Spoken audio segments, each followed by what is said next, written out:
오늘 주신 하나님 말씀 받도록 하겠습니다. 신약 성경 고린도전서 10장 1절로 12절 말씀 받도록하겠습니다. 신약 성경 274쪽 고린도전서 10장 1절로 12절입니다. 형제들아, 나는 너희가 알지 못하기를 원하지 아니하노니 우리 조상들이 다 구름 아래 있고 바다 가운데로 지나며 모세에게 속하여 다 구름과 바다에서 새를 낳고 다 같은 신령한 음식을 먹으며 다 같은 신령한 음료를 마셨으니 이는 그들을 따르는 신령한 반석으로부터 마셨음에 그 반석은 곧 그리스도시라. 그러나 그들 다수를 하나님이 기뻐하지 아니하셨으므로 그들이 광야에서 멸망을 받았느니라. 이러한 일은 우리의 본보기가 되어 우리로 하여금 그들이 악을 즐겨 한 것 같이 즐겨 하는 자가 되지 않게 하려 함이니 그들 가운데 어떤 사람들과 같이 너희는 우상 숭배하는 자가 되지 말라. 기록된 바 백성이 앉아서 먹고 마시며 일어나서 뛰논다 함과 같으니라. 그들 중 어떤 사람은 음행하다가 하루에 23,000명이 죽었나니 우리는 그들과 같이 음행하지 말자. 그들 가운데 어떤 사람들이 주를 시험하다가 뱀에게 멸망하였나니 우리는 그들과 같이 시험하지 말자. 그들 가운데 어떤 사람들이 원망하다가 멸망시키는 자에게 멸망하였나니 너희는 그들과 같이 원망하지 말라. 그들에게 일어난 이런 일은 본보기가 되고 또한 말세를 만난 우리를 깨우치기 위하여 기록되었느니라. 그런즉 선줄로 생각하는 자는 넘어질까 조심하라. 아멘. 예, 오늘은 본문의 말씀을 가지고 이것을 본보기로 삼아라고 하는 제목으로 한번 은혜를 나눠보려고 합니다. 실제 이 사도 바울은 고린도 교회를 향하여서 많은 권면의 말씀을 주는데 그 중에도 우리가 지난 시간들에 많이 살펴보셨습니다마는 우상의 음식을 놓고 그것이 먹는 것이 합당하냐 그렇지 않느냐, 먹어도 된다 먹으면 안 된다 라고 하는 문제가 심각한 대립 구조를 만들기도 했고요. 그 중에는 또 오래 믿었다, 종교 지도자들 정도 되는 급에 있는 사람들이 이것 정도는 괜찮다라고 하는 자기 의식과 판단을 가지고 말씀을 뛰어넘어서 믿음이 연약한 자들에게 신앙에 지대한 좋지 않은 영향을 끼치는 일들도 많이 일어나고 있었어요. 그래서 오늘 이 본문의 말씀은 실제 어떤 믿음이 약한 자들보다는 그래도 자기가 믿는다, 하나님을 아버지라 부른다, 적어도 내가 이 정도는 잘 믿고 있다라고 하는 어떤 성숙한 신앙인들이라고 자처하는 자들에게 주시는 말씀이다 라고 하고 받으시면 좀 더 이해가 됩니다.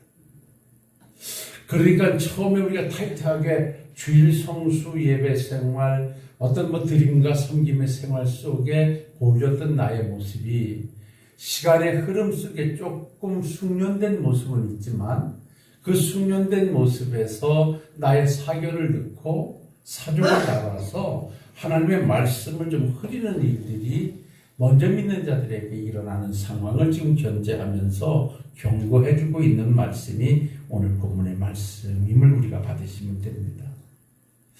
그러니까 이런 것이죠. 예수님은 우리를 이 땅에 오셔서 십자가에 죽으심으로 우리의 죄를 사하여 주시고 그 예수를 믿음으로 말미암아 얻는 구원, 하나님은 결코 당신의 백성을 포기하지 않으신다. 이게 구원론의 정점입니다. 하나님은 끝까지 우리를 붙잡고 우리를 하나님의 자녀로 만들어 천국으로 들이시는 줄로 믿습니다. 이게 믿음이고 하나님의 은혜인데 이 은혜와 이 아름다운 자유의 은총을 잘못 받아들여서 하나님께서 나를 구원해 주셨으니 이제 나의 삶은 그렇게 영향을 끼치지 않는 거야 라고 해서 자기 생각대로 판단하고 행동하는 이 방종의 모습을 오늘 경고해 주고 있는 말씀이다라고 보시면 됩니다. 그러니까 요즘 이단들이 판치고 있는 신천지라든지 구원파라든지 이런 사람들의 주된 것이 바로 그것입니다. 왜 얽매이냐? 하나님께서 한번 우리를 구원하셨으면 끝까지 데려가실 터인데 뭐 삶이 그렇게 중요하냐라고 말합니다. 그래서 우리가 그 삶이 하나님의 백성으로 삶으로 만들어져야 됨에도 불구하고 그것을 은연중에 깔아놓고 하나님의 백성의 모습을 잃어버리게끔 하는 그러한 유혹들이 우리 주변에서 일어나고 있다는 것이죠. 그래서 우리는 자유와 방종이라고 하는 것을 늘 믿음 안에서 염두에 두고 살펴보셔야 돼요. 자, 자유가 뭐냐라고 한다면 어떤 외부의 어떠한 누구에 의해서 구속받거나 제재받지 않고 내 마음대로 할 수 있는 것을 우리는 자유라고 합니다. 또 이 자유라고 하는 것 조금 더 디테일하게 얘기한다면 어떤 정해진 법률 안에서 남에게 구속되지 아니하고 자유롭게 행동할 수 있는 것을 자유라고 합니다.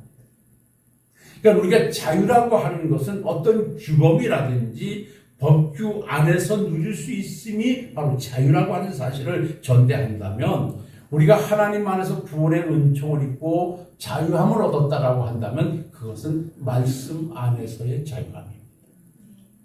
이 말씀을 뛰어넘는 데서의 자유함을 이야기하는 것은 곧 제 멋대로 행동하는 이것을 방종이라고 우리는 결론을 해요. 그래서 우리가 항상 이 자유라고 하는 곳에는 책임이 따른다는 것 우리가 늘 기억한다면 자, 하나님께서 우리의 죄를 사하시고 우리를 당신의 자녀 삼으셔서 끝까지 우리를 하나님의 백성의 반열에 세우셨습니다. 이게 은혜입니다. 그렇다면 이 은혜를 입은 우리는 이 안에서의 삶이 뭐냐?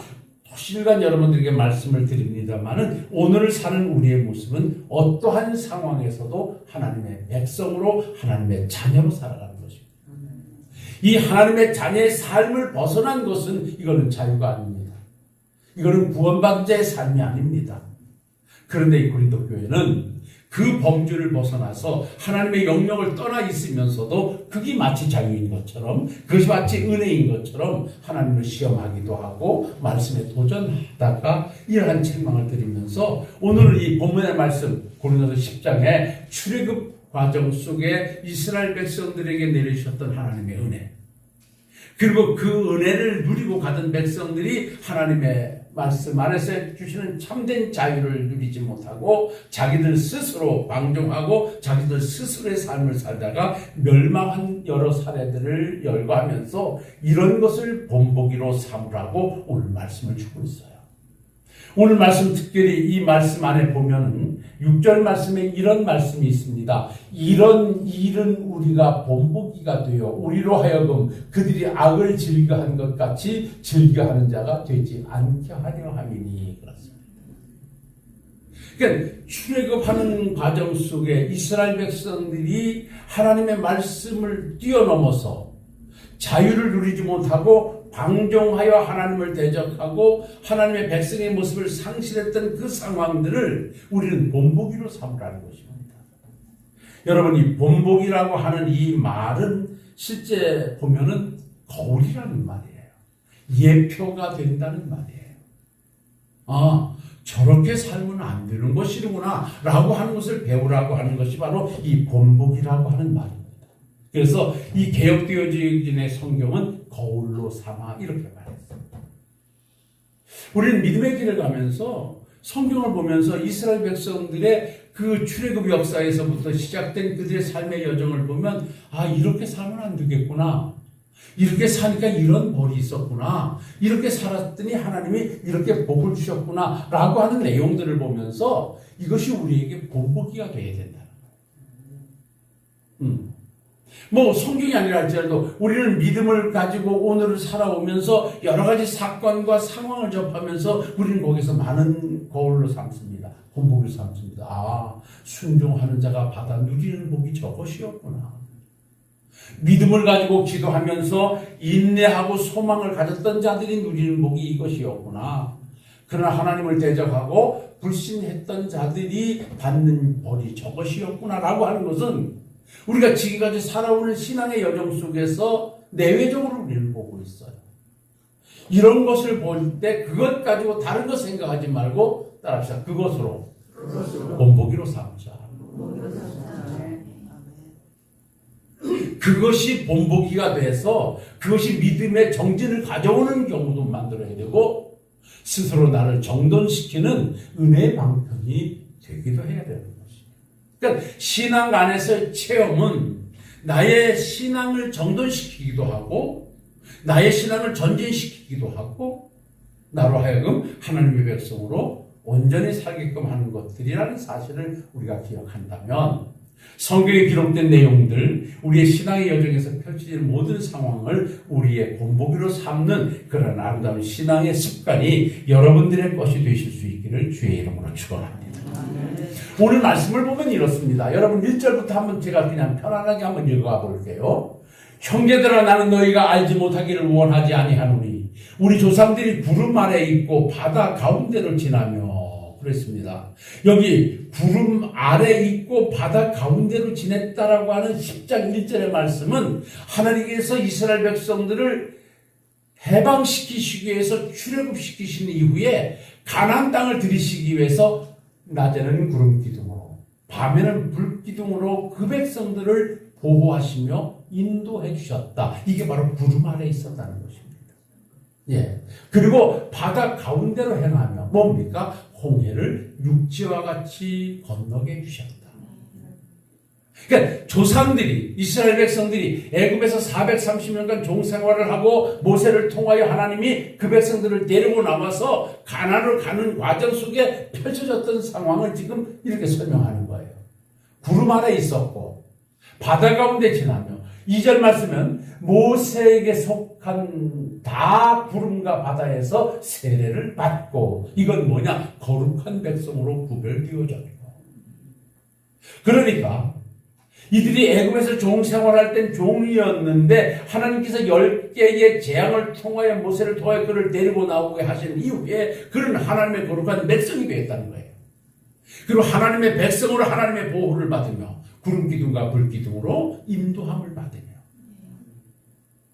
그 홍해를 육지와 같이 건너는 기적의 현장을 지나며 그들은 여기 보면 다 같이 신령한 음식을 먹으며 다 같이 신령한 음료를 마셨으니 그랬습니다. 신령한 음식이 뭐죠? 만나를 내려주셨다. 신령한 음료가 뭐죠? 반석에서 생수를 내어 마시게 하셨다. 그 반석이 누구냐? 그리스도시라고 오늘 말씀하고 있습니다. 이렇게 하나님께서 이스라엘 백성들을 하나님의 절대적인 주권과 은혜와 사랑으로 출애굽시키고 가는 과정 속에 기적의 현장을 만들어 그들의 필요를 채워주시며 그들을 거룩한 백성으로 구별하여 가도록 했는데 여러분 5절 말씀에 보면 이럽니다. 그러나 그들의 다수를 하나님이 기뻐하지 아니하셨으므로 그들이 광야에서 멸망을 받았느니라. 여러분요, 광야에서 가나안을 향하여 가다가 멸망받은 사람들이 많이 있습니다. 그들이 왜 멸망을 받았는가? 이 밑에 보면요 7절 말씀부터 이렇게 말합니다. 그들 가운데 어떤 사람들과 같이 너희는 우상 숭배하는 자가 되지 말라. 기록된 바 백성이 앉아서 먹고 마시며 이나 뛰논다 함과 같으니라. 그들 중 어떤 사람들은 음행을 하다가 하루에 23,000명이 죽었나니 우리는 그들과 같이 음행하지 말자. 그들 가운데 어떤 사람이 주를 시험하다가 뱀에게 멸망하였느니 우리는 그들과 같이 시험하지 마다. 그들 가운데 어떤 사람들은 원망하다가 멸망을 시키는 자에게 멸망하였나니 너희는 그들과 같이 원망하지 말라. 그러면서 오늘 11절에 그럽니다. 그들에게 일어난 이런 일은 본보기가 되고 또한 말세를 만난 우리를 깨우치기 위하여 기록되었느니라 그럽니다. 이스라엘 백성들이 하나님의 은혜로 출애굽하여 하나님의 은혜로 그 광야를 가다가 하나님께서 기뻐하지 않는 일을 했다. 그 기뻐하지 않는 일로 말미암아 그들은 거기서 멸망당하였고 죽었고 퇴출당하였는데, 이러한 내용을 기록한 것은 다른 데 있지 않다. 말세를 사는 오늘날 우리에게 그것을 본보기로 삼고, 아, 이렇게 살면 멸망당하는구나, 이렇게 살면 하나님의 징계가 임하는구나, 이렇게 살면 안 되는구나 라고 하는 거울로 삼기 위해서 기록하였나니, 너희들은 출애굽 여정에서 행했던 이스라엘 백성들의 못된 잘못된 것을 본보기로 삼고 바르된 신앙의 길을 가라고 정리해 주시는 말씀이 오늘 본문의 말씀인 줄로 믿습니다. 그렇다면 여기에서는 한 3가지 정도를 하나님께서 본보기로 삼으라고 말씀하고 있는데, 아무리 시간 관계상 3가지를 다 말씀을 드릴 수는 없을 것 같고요. 하나님 허락하신 데까지 한다면, 그 첫 번째로 우리가 오늘을 살면서 이스라엘 백성들의 출애굽 여정에서 행했던 일에서 본보기로 삼을 것이 뭐냐? 따라합시다. 우상 숭배하다가 멸망한 자들을 본보기로 삼으라. 이스라엘 백성들이 하나님의 은혜로 구원을 받아요. 하나님의 은혜로 해방을 받아요. 그들의 힘에 의해서가 아니라 하나님께서 모세를 들여보내셔서 모세와 함께 하셔서 모세에게 들린 능력의 지팡이를 통하여 하나님의 역사가 나타나는 현장에서 바로를 항복시키시고 그 백성들을 해방시켜요. 우리가 저 죄악된 세상에서 예수 그리스도의 십자가의 은혜로 불러냄을 받아 구원함에 동참한 것과 같아요. 이 은혜를 입고 이들은 영원한 가나안을 향해서 지금 걸어가는 이 출애굽 여정 속에 이들이 행한 죄 중에 하나가 뭐냐? 가다가 우상 숭배와 음행을 하는 일이었어요. 우리가 새벽 시간에 요즘 보고 있습니다마는 하나님의 은혜가 머물렀던 장소는 하나님의 말씀을 붙잡고 산 곳이었어요. 하나님만이 오직 하나님이십니다. 하나님만이 유일하십니다. 그래서 우리는 오늘도 말씀을 붙잡고 살아갑니다 라고 하는 현장은 하나님의 은혜와 축복이 임하는 자리였어요. 그러나 그런 자리에 하나님보다 다른 것을 갖다 놓고 우상을 만들고 그것이 하나님이라고 하나님을 외면하고 우상을 따라 사는 그 현장은 바로 하나님의 징계와 진노를 불러오는 장소였어요.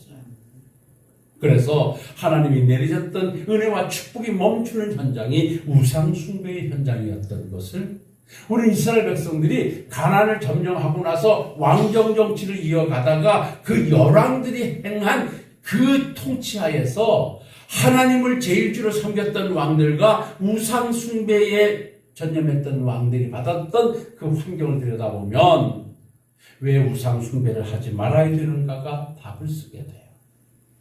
우상 숭배는 하나님의 축복을 멈추게 했고 하나님의 징계를 불러왔어요.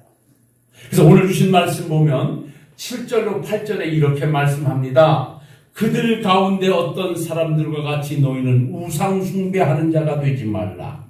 기록된 바 백성이 앉아서 먹고 마시며 일어나 뛰논다 함과 같으니라. 그들 중에 어떤 사람들은 음행을 하다가 하루에 23,000명이 죽었나니 우리는 그들과 같이 음행하지 말자라고 말씀을 해요. 이스라엘 백성들이 출애굽하여 가다가 하나님의 징계를 크게 가져온 사건 중에 한 가지가 뭐냐면 우상 숭배였고요. 그 우상 숭배에 뒤따른 것이 이방 여인들과의 음행이었어요. 하나님은 이것을 용납하지 않으셨어요. 한번 이랬죠. 출애굽하여 가는 과정 속에 한 3개월이 지냈을 때 이스라엘 백성들이 쭉 하여 가던 과정 속에 시내 광야에 이르게 돼요. 그 시내 광야에는 신의 산이 있어요. 하나님께서 그 산에서 모세를 불러 말씀하십니다. 내가 너희를 인도하여 냈으니 너희가 내 말을 듣고 내 언약을 지키면 너희는 내 민족이 되고 내 소유가 돼서 너희들이 내 제사장의 나라가 될 것이다 라고 하나님께서 출애굽하여 나온 지 3개월 만에 그 시내산에서 모세를 불러서 이렇게 말씀을 해요. 한마디로 하나님의 말씀을 따라 하나님의 명령대로 행하면 하나님이 함께하고 복을 주겠다는 거예요. 그랬더니 백성들이 일제히 답합니다. 그렇게 하겠습니다. 그렇게 하겠습니다. 그러냐 그렇다면 백성들에게 성결하도록 하고 백성들과 함께 내가 임재할 신의 산으로 모여라. 그러나 가까이는 하지 말아라. 가까이 하게 되면 죽임을 당할 것이다 라고 하여 경계를 하신 이후에 하나님께서 모세를 시내산 정상에서 부르십니다. 그리고 모세가 그 시내산 정상에 올라가 40일 동안을 그곳에서 기도하면서 하나님의 계명을 받습니다. 십계명을 비롯한 하나님의 백성들이 행동해야 할 교회법, 사회법, 여러 가지 부수된 법안을 40일 동안 그 시내산에서 받게 됩니다. 그런 과정 속에 아래서 모세를 기다리고 있던 아론을 비롯한 백성들이 자기들 생각에 모세가 더디 온다는 것 때문에 그들은 조급함의 시대를 느게 되고 그런 동안 더디움을 그들은 좀 더 기다리지 못하고 아론에게 부탁해서 우리가 이대로 있어서는 안 되겠으니 우리를 위하여 우리를 인도해갈 신을 좀 만들읍시다 라고 부탁을 해요. 그랬더니 아론이 아무 생각 없이 그러냐? 그러면 너희들에게 있는 금은 폐물을 가져오라 그래요.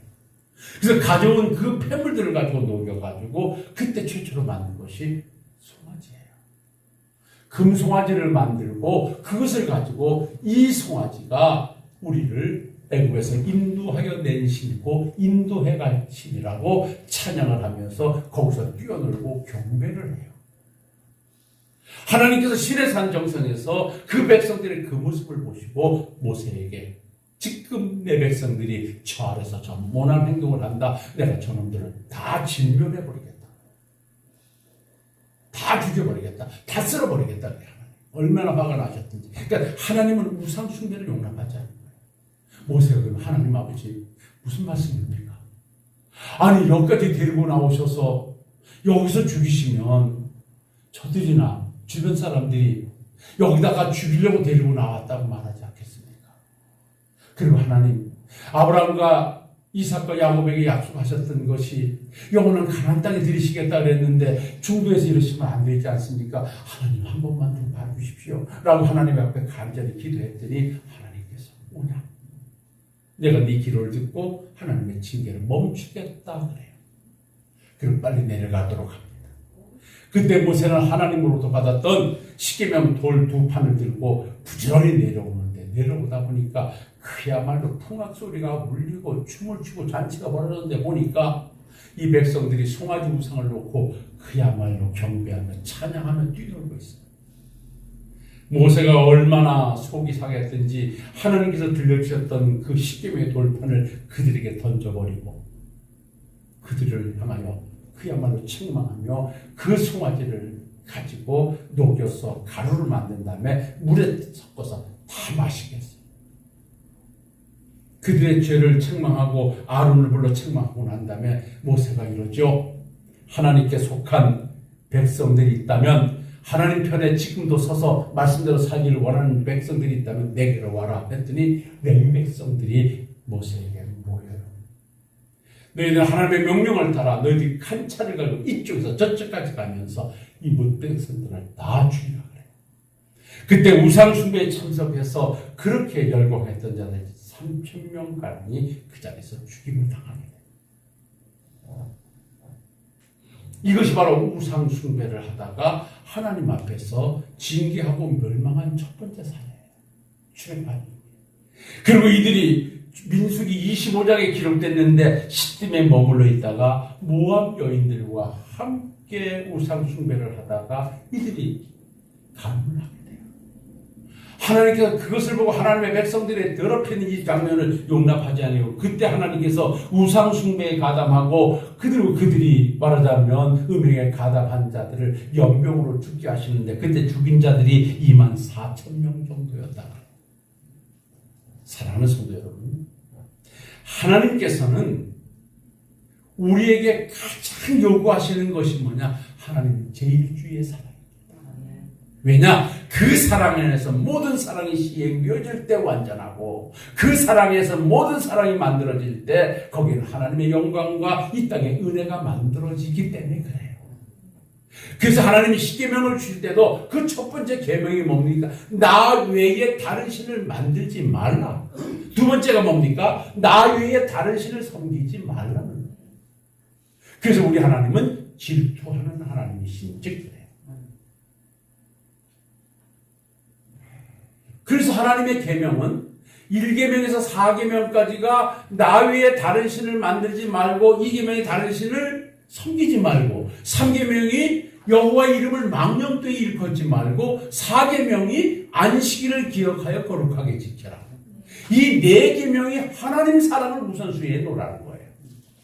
그리고 인간을 향한 계명에 내 부모를 공경하라, 살인하지 말라, 간음하지 말라, 도둑질하지 말라, 내 이웃을 해하려고 거짓말하지 말라라고 하는 인간의 계명을 쭉 6개를 주셨어요.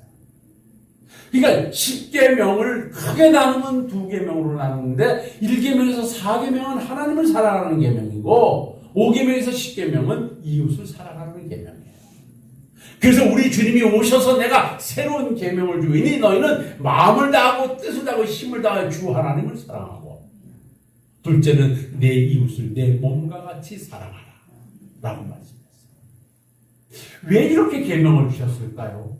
이것은 다른 데 있지 않습니다. 사랑의 우선순위를 말씀하시는 것이고 섬김의 우선순위를 말씀하시는 거예요. 하나님은 이스라엘 백성들이 하나님 외에 다른 우상을 형상화하고 그것이 하나님이라고 외쳤던 자들을 하나님이 용납하지 않았어요. 여러분, 이스라엘 백성들이 가다가 우상을 만들고 바알을 가져오고 다 이게 뭐냐면 그들은 그 우상이 하나님이라고 했던 거예요. 그러니까 하나님이 없었던 게 아니에요. 송아지를 만들어 놓고 그것이 하나님이라는 거예요. 이게 바로 우상. 오늘 그렇게 말하죠. 이렇게 우상 숭배하다가 멸망한 자들을 우리에게 보여주는 것은 뭐냐? 말세를 사는 우리에게 본보기가 되게 하려고 한다. 오늘날 그러면 현대판 우상은 뭐냐? 이 말씀하고 정리하죠. 아마 이 자리에 금송아지를 만들어서 그것이 하나님이라고 섬기는 분 혹시나 몰래 섬기는 분 계십니까? 없죠. 현대는 없어요. 그런 분 없어요. 그런데 오늘 사는 우리들의 삶의 모습에 보여지지 않는 우상들이 나를 지배하고 있다는 사실을 우리는 부인하지 못한다는 거예요. 그게 뭐냐? 따라합시다. 하나님보다 더 사랑하는 것.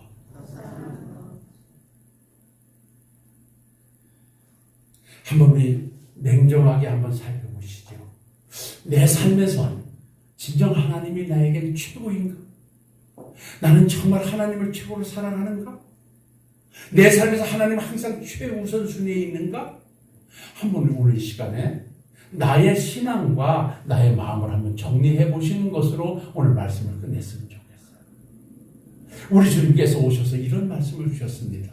마태복음 10장 37절에 아버지나 어머니를 나보다 더 사랑하는 자는 내게 합당하지 아니하고 아들이나 딸을 나보다 더 사랑하는 자도 내게 합당하지 아니하며 그랬어요.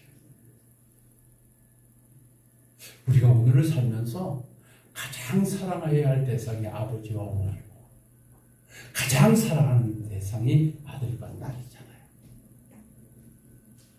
그러면 아멘 하십시다. 괜찮아요. 내가 함정판 거 아니야. 아버지와 어머니를 극진하게 사랑하셔야 돼요. 믿습니까? 특히 연로하신 부모님을 극진하게 사랑해야 돼요.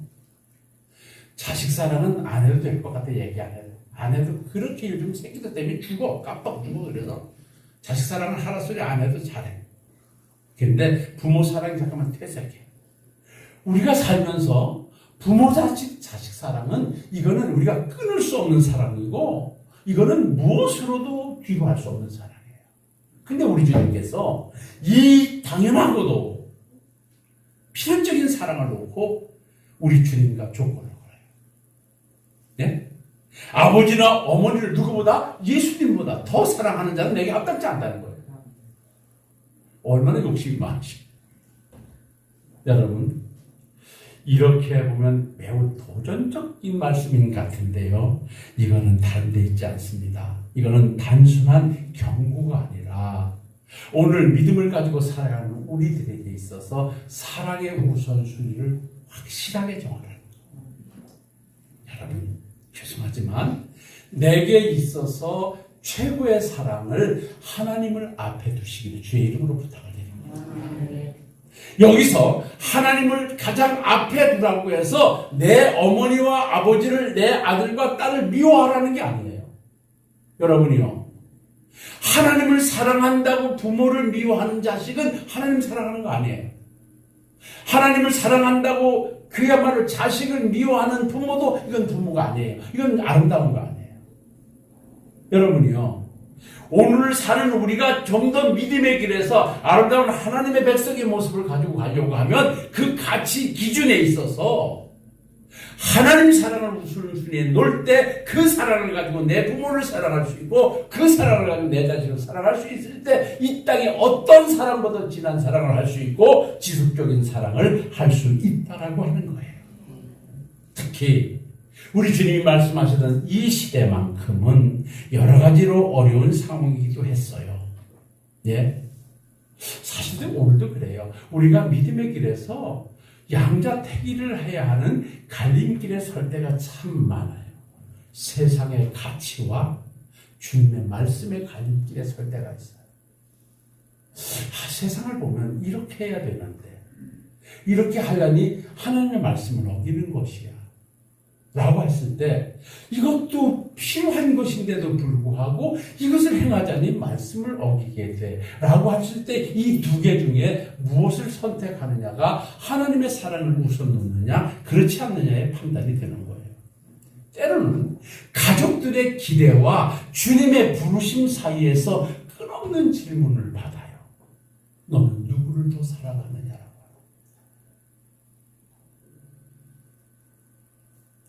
한 번인데 말하자면 제 같은 경우에 처음 예수를 믿고 주일 성수를 해야 되는데 방해가 뭐냐면 뭐 여러 가지가 있는데 모처럼 그 가까운 뭐 고모님 댁이나 이런 댁에서 결혼식을 보내는 거예요. 결혼식. 요즘은 그렇지 않아요. 그전에는 왜 그렇게 믿지 않는 사람들이 다 주일날 하거나 날을 받아서 결혼식을 해요. 그러면 주일날 딱 껴요. 근데 주일날 결혼식에 참여하자니 예배를 못 드려. 주일을 못 지켜. 주일을 지키자니 우리 고모님 같은 건 야, 만날 우리 집에 행사가 있는 것도 아니고 이제 애들 몇 명 있는 거 처음 출가를 시키는데 어떻게 교회 간다고 여기를 안 오냐 이렇게 섭섭해. 그런 것도 맞는 것 같아서 가자니 또 주일을 범하게 되고 주일을 지키자니 또 인간관계에서 도리가 아닌 것 같고 이런 갈등 구조가 우리를 쉼없이 힘들게 해요. 저도 힘들게 했어요. 거기서 해결할 수 있었던 것은 하나님의 사랑을 우선순위에 놓는 것이었어요. 하나님의 일을 우선순위에 놓는 것이었어요. 나는 주일날 말하자면 쉽게 말하면 교회를 가기 위해서 고모님 댁에 내가 결혼식에 참석 못합니다. 이게 아니라 주일도 지키고 결혼식도 참석할 수 있는 방법이 있구나. 그 방법이 뭐냐? 하루 전에 가자. 만약에 결혼식 날 가면 돈 10만 원 들고 가는 집이라면 전날 20만 원만 들고 가면 입이 이만큼 벌어요. 그리고 하시는 말씀이 따라합시다. 아이고 하나도 되겠네. 만약에 주일을 지킨다고 그날 안 갔으면 그거는 뭐 만날 때마다 욕먹죠. 저희 예수 믿다가 미쳐가지고 이러는데 딱 머리를 써서 하루 전날이나 딱 갔으면 깜짝 놀라죠. 그러면 제가 사실 이렇게 교회를 나가서 주일 지켜야 되는데 그렇다고 고모님 안을 수는 없고 그래서 나는 미리 왔어요. 그리고 먼저 봉투를 탁 내놓는 거예요. 갈 때 내놓은 효과가 별로 없어요.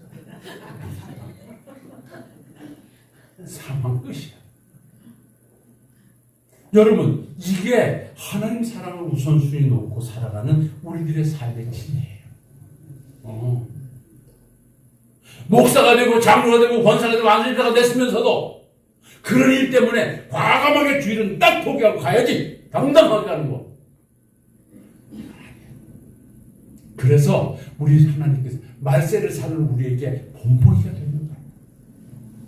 그래서 여러분들이요, 오랜만에 가서 만나 뵙는 것도 은혜스럽겠습니다만은, 아이고 권사님이 어떻게 오셨네 이 소리 듣는 것보다 권사님은 어제 오셨다 가셨어, 이게 더 크게 우리로 하여금 하나님의 자녀의 모습을 만들게 하는 것이라는 걸 기억하시고, 시간이 많이 갔네요. 사랑하는 성도 여러분, 우리가 오늘도 그 이스라엘 백성들이 믿음의 길을 가다가 은혜의 길을 가다가 우상 숭배하다 멸망한 것을 본보기로 삼고, 오늘 사는 내가 하나님보다 더 사랑하는 것이 있다면 그 우선순위를 바꿔서 하나님 사랑을 앞에 놓고 믿음의 길을 가서 우상 숭배와 멀어지고 하나님의 말씀 속에 승리 역사를 써가시는 우리 식구들이 되시기를 주의 이름으로 축원합니다.